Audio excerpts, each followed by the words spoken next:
Good evening everyone, welcome to BAJIRAO IAS Academy, the Hindu News Analysis. Today is 30th July 2025 and today we have some very important topics for the discussion. So one by one, we'll try to discuss all these important topics in a very detailed and in-depth manner. And the first topic with which we're going to start this session is about the child trafficking menace in Bihar. And in fact, recently a public interest litigation has been filed in Bihar High Court, and this public interest litigation has been filed by Just Rights for Children, an NGO. And in this, the Just Rights for Children claimed that trafficking and exploitation of young girls in orchestras across Bihar is a serious issue. And the Patna High Court has also directed the state to take urgent action and appropriate measures to curb girl-child trafficking in the state of Bihar. Now this is the context of the topic, because an NGO, Just Rights for Children, filed a public interest litigation in Patna High Court highlighting the serious issue of trafficking and exploitation of young girl child who are less than 14 years of age. However, the Bihar High Court, the Patna High Court, has acknowledged this as a serious issue and directed the state government to take appropriate measures to curb or prevent child trafficking. So this is given in the Hindu newspaper, and this is important for Gender Studies paper 2 as well as Gender Studies paper 1 as well. In Gender Studies paper 1, we have Indian society. For Indian society, this is very important, and Gender Studies paper 2, social justice. For social justice, this topic is very important. So I hope you have understood the context of the topic. Now let's understand the nature and scale of the crisis that took place in the state of Bihar.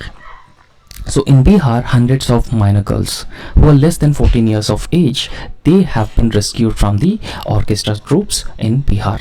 However, this exploitation of young girls is mostly prevalent in Saran, Gopalganj and Muzaffarpur districts of Bihar. And in fact, the young girls who are under 14 years of age, they promised jobs and training, but they are subjected to the sexual exploitation and even the inhuman living conditions as well. So therefore, this is a clear violation of Article 21 of the Indian Constitution. Now, Article 21 of the Indian Constitution says right to life and personal liberty. So therefore, it is a clear violation of Article 21 of the Indian Constitution of these young girls. And along with that, it is also a clear violation of Article 21A of the Constitution. It talks about right to free and compulsory education for every child. However, Bihar's porous border with countries like Nepal and the railway linkages with trafficking prone states like Chhattisgarh, Jharkhand and Odisha, all these factors have been making it a strategic hub for trafficking. It is particularly worsened by higher levels of poverty, illiteracy, and there is also lack of institutional surveillance. So these factors have been making exploitation, trafficking rampant in the state of Bihar. In states like West Bengal, music and dance are used as a cultural aspirations to lure girls. However, in Bihar, they are being sold for as little as 10,000 and forced to perform degrading conditions under the threats and abuse. So therefore, the Patna High Court has issued orders to the state government to take appropriate measures to curb exploitation of young girl child and also the trafficking of girls. Now I hope you have understood what are the reasons why it is very prevalent in the state of Bihar. So it is prevalent because it is having porous borders with Nepal, the first factor. The second factor, Bihar's railway linkages with trafficking prone states like Chhattisgarh, Odisha and Jharkhand. This is the second factor. And apart from that, the higher levels of poverty, illiteracy and lack of institutional surveillance and institutional support. So all these factors have been making Bihar a hub of girl-child trafficking and exploitation. And in fact, what are the institutional and legal shortcomings which are existing? And a few days back we have discussed about the Protection of Children from the Sexual Offences Act which is also called as the POCSO Act. Now in India we have such a stringent laws such as POCSO Act, Immoral Traffic Prevention Act and Juvenile Justice Care and Protection Act as well. However, most of these laws failed to protect the young girl childs from trafficking and exploitation. So therefore, there is a need for a decentralized and coordinated implementation of these laws at the central and state and even at the district levels. Yet, even despite existing such ineffective laws, the enforcement and poor conviction rates and misclassification of crimes such as missing persons, so they are severely weakening the deterrent value even if we have such a comprehensive legislative frameworks aimed at protecting young girl childs. And even we have the anti-human trafficking units as well, but these anti-human trafficking units are mostly dysfunctional in several states. Why they are dysfunctional? Because there are lack of full-time officers in these anti-human trafficking units. There is no coordination across different states, and interstate investigation collapse due to bureaucratic red tapeism. Even when rescues occur, survivors are often returned to the abusive households. So therefore, this is the most serious problem preventing the child trafficking and the exploitation. So therefore, we need to immediately revive the anti-human trafficking units. So we need to give a full strength to the anti-human trafficking units. We need to allocate more and more officers, and there needs to be a coordination and cooperation between all the states to prevent the trafficking and also child exploitation.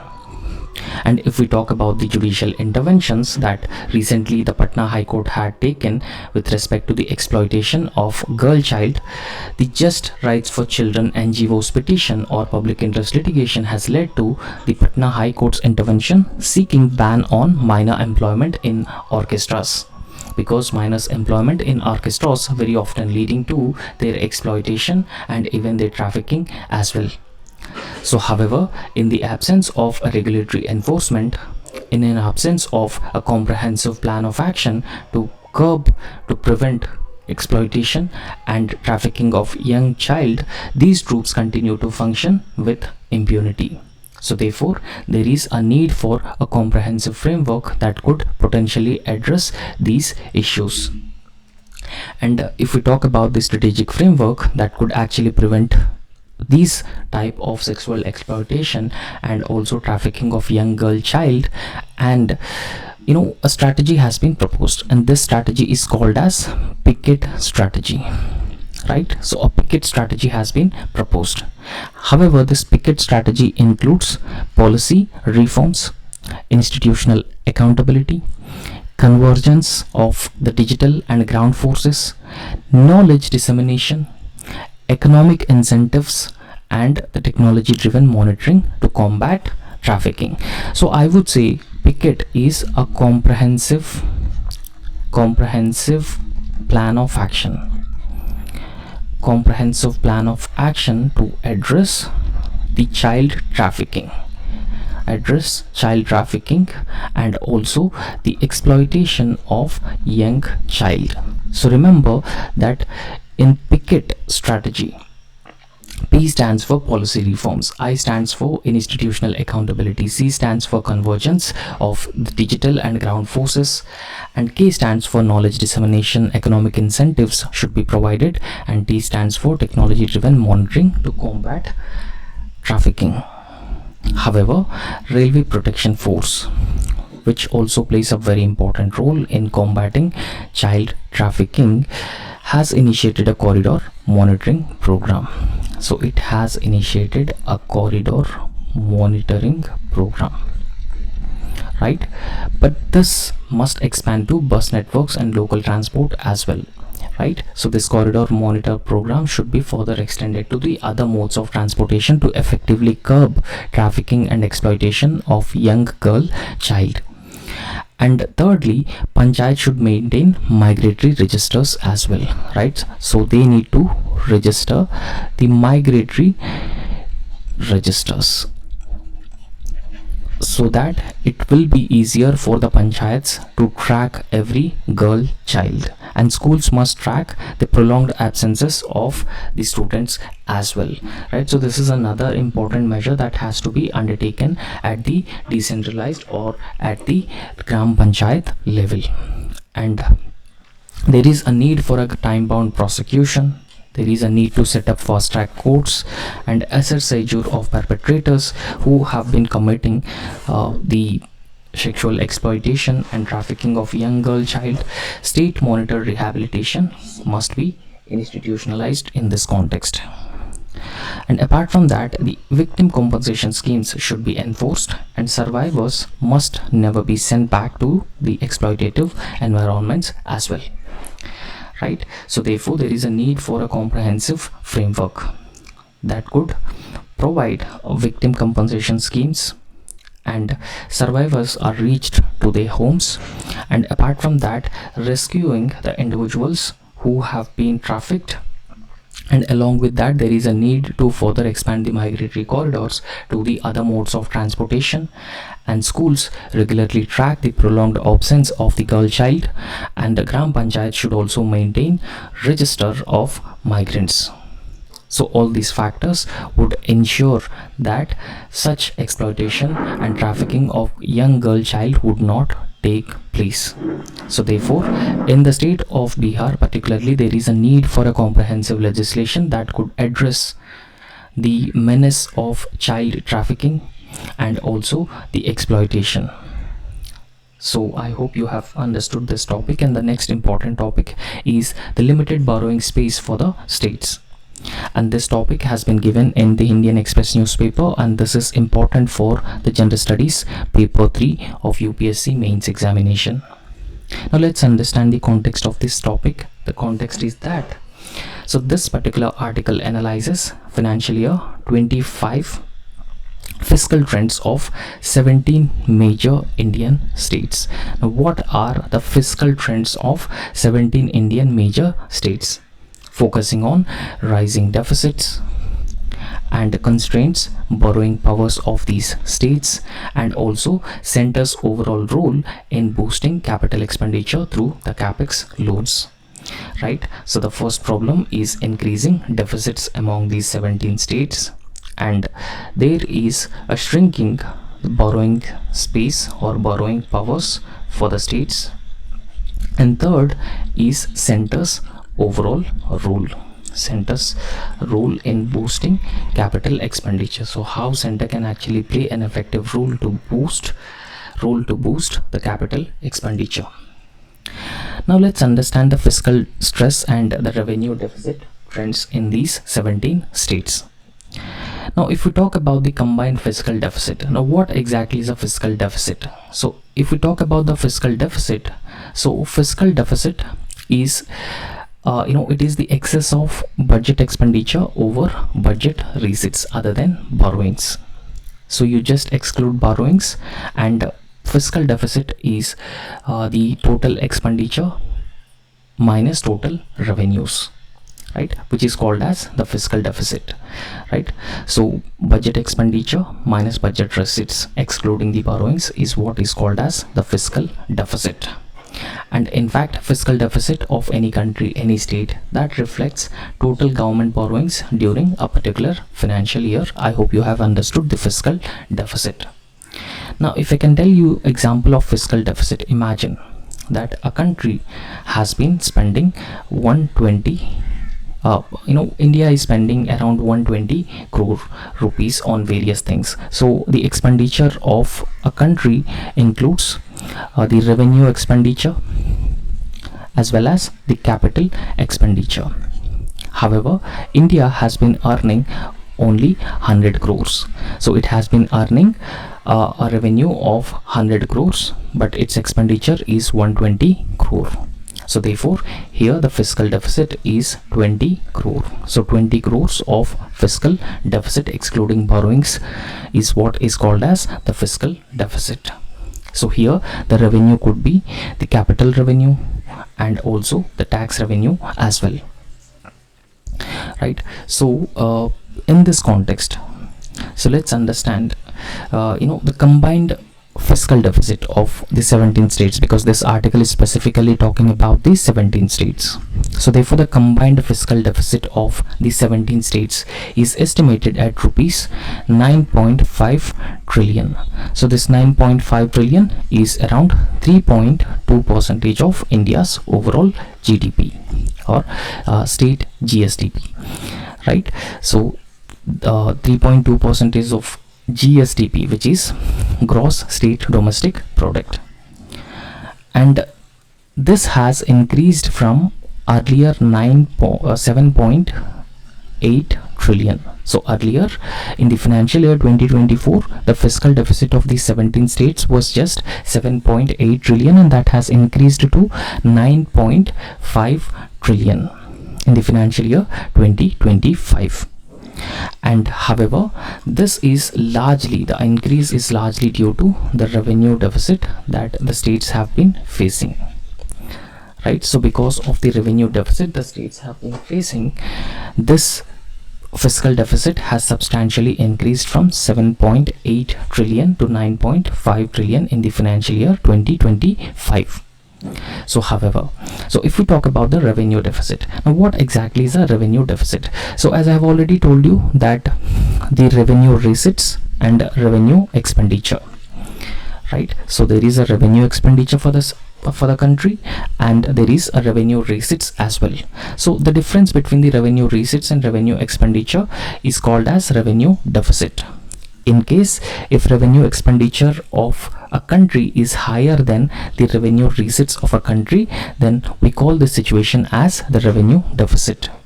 So here the definition has been given. So revenue deficit actually means the excess of revenue expenditure over the revenue receipts, which is called as revenue deficit. So revenue deficit is equals to revenue expenditure minus revenue receipts. So therefore the revenue deficit of any state reflects inefficiency of the government to reach its regular and recurring expenditure. Now here the revenue deficit increased to around 2.1 trillion. Revenue deficit increased to 2.1 trillion in the financial year 2025. However, in the financial year 2024, the revenue deficit was just 1.1 trillion.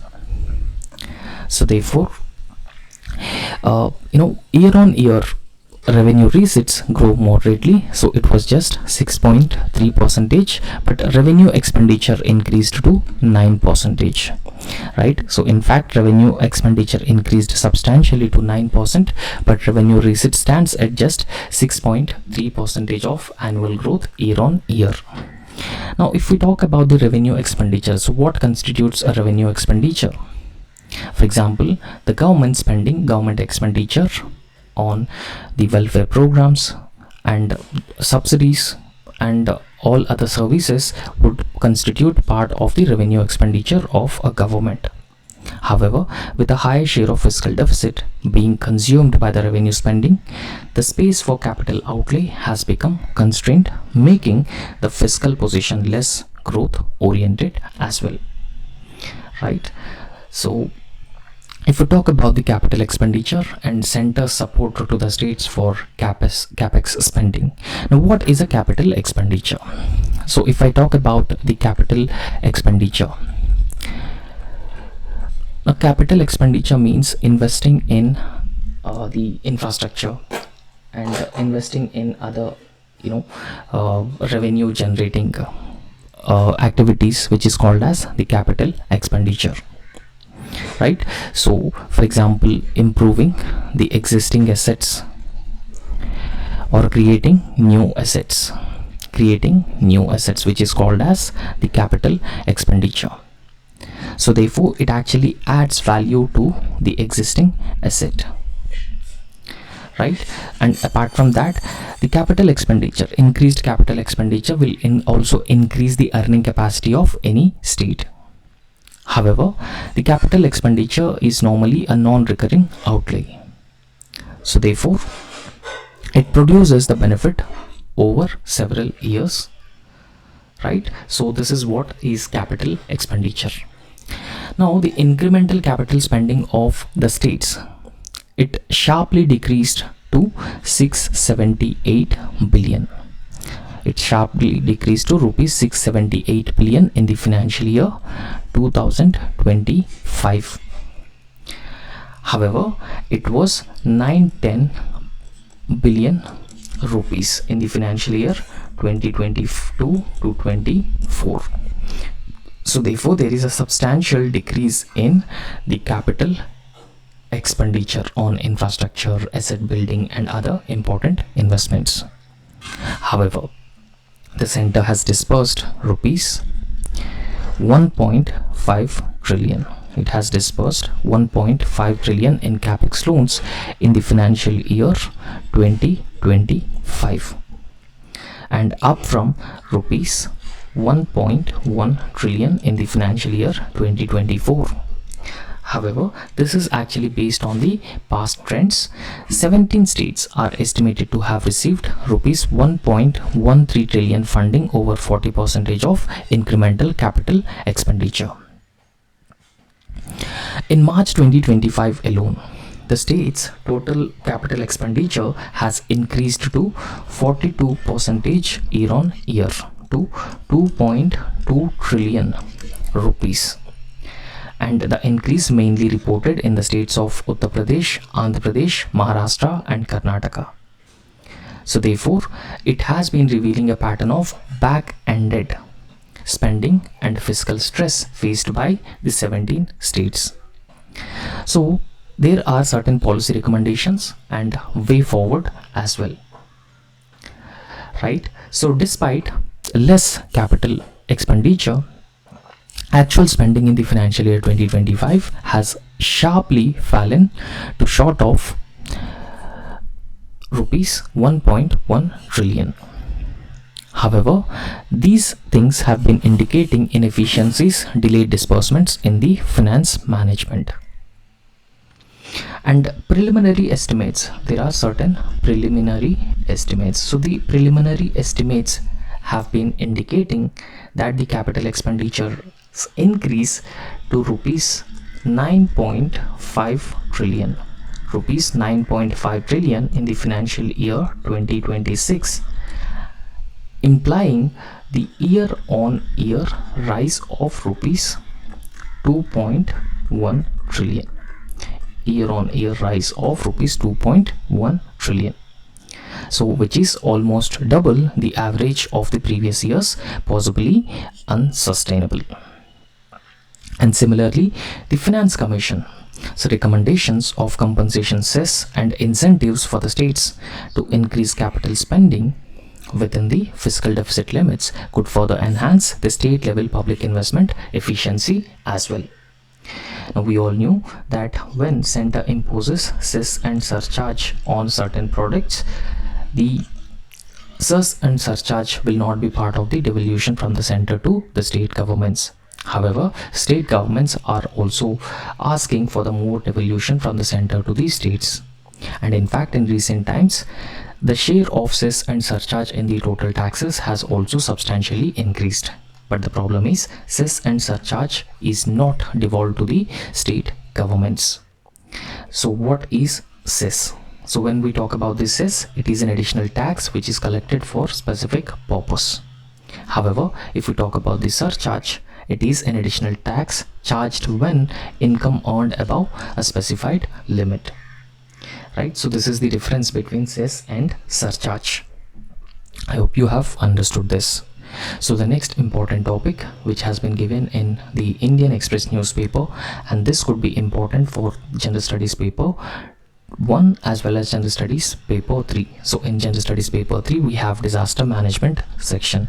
For disaster management, so this could be very important. And in Geography General Studies paper 1 also, this is very important. This is also a weather phenomenon. It is associated with the weather phenomenon. Now, how flash floods have been affecting India?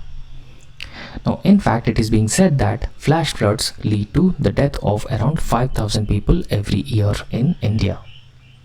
However, with increasing global temperatures because of the climate change, they are expected to increase its frequency and they would become more and more intense.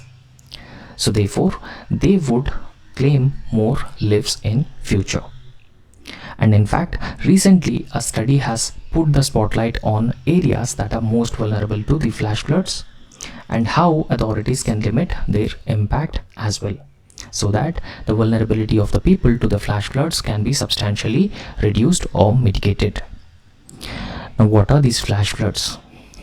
Now, when I say flash floods, so these flash floods are the sudden flooding of a particular area. So a sudden and unexpected flooding of a particular area might be called as a flash flood. Now, flash flood events in India are increased from 132 in 2002 to 184 in 2020, and this is as per the official figures. However, notable increases have been observed, especially in the Brahmaputra basin, followed by the Ganga and Krishna basins in the years 1995. So if we talk about the major driving factors of it, only 25% of the flash floods are triggered solely by extreme precipitation, and remaining 75% result from the compound effects such as high antecedent soil moisture, prolonged heavy rainfall, and rapid rainfall event after wet soil saturation, right? So all these factors are the major triggering factors of the flash floods. So you can see here on this map, there are certain areas, particularly the Western Ghats areas, they are highly vulnerable to the sudden flash flood events. Similarly, some parts of the central part of India and northeastern part of India and Himalayas, they are also vulnerable to the high incidence of the flash floods, right? So therefore, if we talk about the role of climate change in triggering flash floods, so between 1981 and 2020, so the rise in extreme rainfall frequency is due to warming trends. Secondly, every 1 degree Celsius increase in the temperature also raises the moisture holding capacity by around 7%. So therefore it will cause the intense precipitation, and the intense precipitation would further trigger the flash floods. It would further trigger the sudden flash floods as well. Secondly, the geomorphological factors including steep slopes and high relief in Himalayan and Western Ghats subbasins, and this would contribute to faster runoff and flood onset as well. So remember, both Himalayas and Western Ghats are highly vulnerable to the flash floods, and Himalayas and Western Ghats have the steep slopes, and steep slopes very often trigger the flash floods. So therefore there is a high vulnerability both at Himalayas and the Western Ghats. And central India is also vulnerable to the sudden flash floods. However, in central India, the flash floods is driven by rainfall concentration. So rainfall concentration in the central India is the triggering factor for the flash floods. And if we talk about the adaptation and mitigation of the flash floods, so there are increased calls for basin specific strategies, which are based on rainfall intensity, the soil type, slope, and geomorphology. So therefore there is a need for a comprehensive assessment. There is a need for the comprehensive assessment that has to be done, and we need to adopt the basin specific strategies. Basin specific strategies that have to be adopted. Both basin specific strategies and comprehensive assessment of different vulnerable areas important to formulate adaptation and mitigation strategies. And we should also focus on resilient infrastructure building. So building resilient infrastructure is also very, very important. So for that we should focus on Sendai framework on disaster risk reduction. Along with that, we should also follow the Hugo framework on disaster risk reduction. So these measures have to be followed. Along with that, we need to establish the early warning systems in the vulnerable areas so that the vulnerability of the people can be substantially reduced. And apart from that, we need to adopt the region specific adaptation planning. This is also very important. So the adaptation planning should be completely decentralized, and it should not be a top down approach. Rather, it should be a decentralized planning that has to be adopted to reduce the vulnerability due to the sudden flash floods. So the next important topic is recently the Kaziranga National Park, which is in Assam. The Kaziranga Tiger Reserve is also Assam, and this has recorded the third highest tiger density after Bandipur National Park in Karnataka and Jim Corbett National Park, Uttarakhand. Now understand two things, that the Bandipur National Park has the highest concentration of tigers, which is located in Karnataka. However, Jim Corbett National Park, which is located in Uttarakhand, and it is having the second highest concentration of the tigers, and followed by Kaziranga Tiger Reserve, which is having the third highest concentration of the tiger population.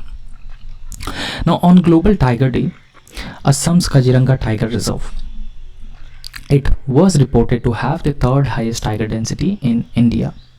So the number of tigers for 1 square kilometer of an area is called as the tiger density. And in fact, with 18.65 tigers for 100 square kilometers, marking a notable increase in tiger population. So actually the the tiger density is calculated like this, that the total number of tigers for 100 square kilometers is considered as the tiger density. So however, the Kaziranga Tiger Reserve has reported that there are 18.65 tigers in 100 square kilometers of area. So therefore there is a notable increase in the tiger population, so thereby underscoring the success of wildlife habitat conservation efforts that have been taken by the Kaziranga Tiger Reserve in the state of Assam. So let's understand the tiger population growth in the state of Assam's Kaziranga Tiger Reserve. The 2024 report released by the state has revealed that there are 148 tigers in Kaziranga's Tiger Reserve. The Kaziranga Tiger Reserve is 1317 square kilometers of an area. So therefore it has been showcasing the reserve's role in protecting this iconic species. And in fact, this has also marked a rise from just 104 tigers in the year 2022, with Bishwanath division contributing to 727 new records. So therefore it has been highlighting the success of the conservation measures which are adopted by the state of Assam. And similarly, the Eastern Assam Wildlife Division saw an increase in the 115 tigers, while Nagaon has maintained 6 tigers, so thereby demonstrating the importance of maintaining the diverse habitats, right? So therefore the camera trap surveys, they're being conducted from December 2023 to April 2024 for conducting tiger census under the national protocols, and it has employed the scientific observation techniques as well. And similarly, the spatially explicit recapture method, right? So this was called as capture and recapture method, was used to ensure accurate tiger estimates, thereby showcasing the role of advanced ecological survey methods. And if we talk about the Kaziranga's rank and its conservation role, so with 18.65 tigers in 100 square kilometers of an area, the Kaziranga ranks behind Bandipur National Park in the state of Karnataka, which has 19.83 tigers per 100 square kilometers of area in Karnataka, and Jim Corbett in Uttarakhand, which is having 19.56 tigers for 100 square kilometers of an area.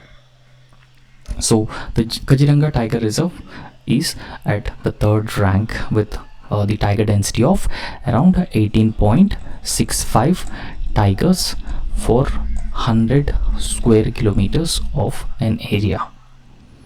And in fact, Assam state is also actively working in habitat restoration and the poaching efforts to combat the invasive species and also protect the endemic wildlife in the state of Assam. And in fact, Assam's Chief Minister Himant Biswa Sarma, he also emphasized on the holistic approach for the tiger protection and also the ecosystem conservation, thereby highlighting state's commitment to the wildlife protection and conservation. And in fact, a tiger is also celebrated as a treasure of Assam's forests, underscoring its cultural and ecological significance for the state, thereby further improving the conservation of the tiger population. So apart from that, improved monitoring, increased forest cover and strict enforcement, all these factors have enabled increase in the tiger population, thereby demonstrating effective conservation measures adopted by the state of Assam. Now if we talk about the tiger conservation in India, so India is home to around 75% of the world's tiger population. So therefore this is a significant aspect about India. Now imagine that if there are 100 tigers around the world, 75 tigers are in India alone, thereby making it a focal point for the international conservation efforts. And in fact, the National Tiger Conservation Authority (NTCA), it governs the policies under the Project Tiger that has been launched in the year 1973. And Project Tiger is considered as a landmark conservation initiative aimed at conservation of the tiger populations. And in fact, there are certain techniques which have been adopted, such as camera traps, pug mark tracking and recapture models. So they're being widely used for specific observation of the tiger population in different tiger reserves across the country. And tiger reserves have been demarcated across different parts of the country for increasing the tiger population or conservation of the tiger population. So India as of now have more than 50 tiger reserves. So tiger reserves also help protect the biodiversity and also maintain the ecological balance in habitats from moist forests to grasslands. And in fact, Global Tiger Day is celebrated on July 29 every year.